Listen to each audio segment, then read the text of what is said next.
My boots hadn't even touched American soil when the phone detonated. 28 missed calls. Her name, over and over. Then one voicemail that didn't match the woman who'd written me off 6 months ago with a text as blunt as a gunshot. Don't expect us when you get back. The kids and I are happy with my new husband. They chose his surname over yours. I had replied with just one word. Understood. No screaming, no questions, no threats. And when she forwarded it to my lawyer, I imagine she thought it proved I was emotionally stable enough to let go. She underestimated the kind of calm you learn when people shoot at you for a living. But now, the voicemail, her voice shattered. Please, call me back. Please, something's wrong. He's gone, just gone. And the kids, oh my God, the kids. He took them. I didn't know who he really was. Click. No tears came, just stillness. I hadn't even left the terminal, and already I knew something had broken. Not in me, in her story. The betrayal wasn't the message. It was how easily she replaced me. One sentence. No emotion. My name erased like a typo in a draft she didn't care to finish. She made it legal before I even returned, filed for full custody, changed the kids' names, took his. Didn't even wait for the dust to settle on my deployment. Her attorney sent me the update with the kind of polite arrogance that comes from knowing you've already won. And I let them think they had. But even then, something gnawed at me. Quiet, subtle. My daughter stopped replying to my letters halfway through the 3rd month. My son never responded to the care package. She said they didn't want to talk to me, that they understood. But I know my children, or thought I did. So I smiled at the lawyer, signed the temporary custody paperwork, and started digging. Her new husband didn't exist on any real record. No tax ID, no social security, no military background, though she claimed he was a veteran, like me.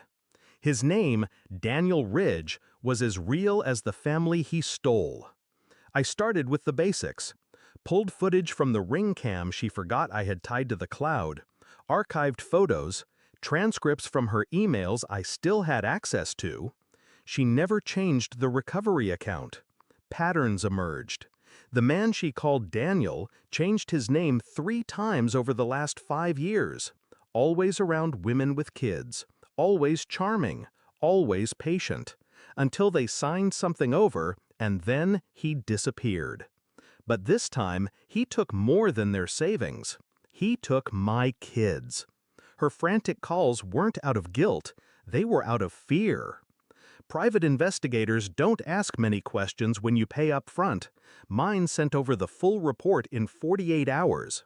Daniel Ridge was Mark Delaney in Colorado, Jason Neal in Tampa, and Sean Vaughn before that. All had restraining orders filed. All had pending custody fraud cases. All walked clean out of the court system. And all were tied to one woman who swore he was safe. My wife.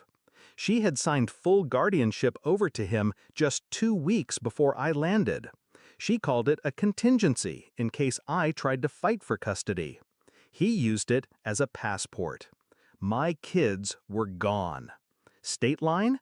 Probably. Country? Maybe. But I wasn't looking for him. I was looking at her. She met me at the station, disheveled, eyes rimmed red. I didn't know who he really was, she whispered. I handed her a printed dossier. Photos, names, fingerprints. You did, I said. You just didn't care until it hurt you. She tried to hand it back. I didn't take it. You wanted them to forget me.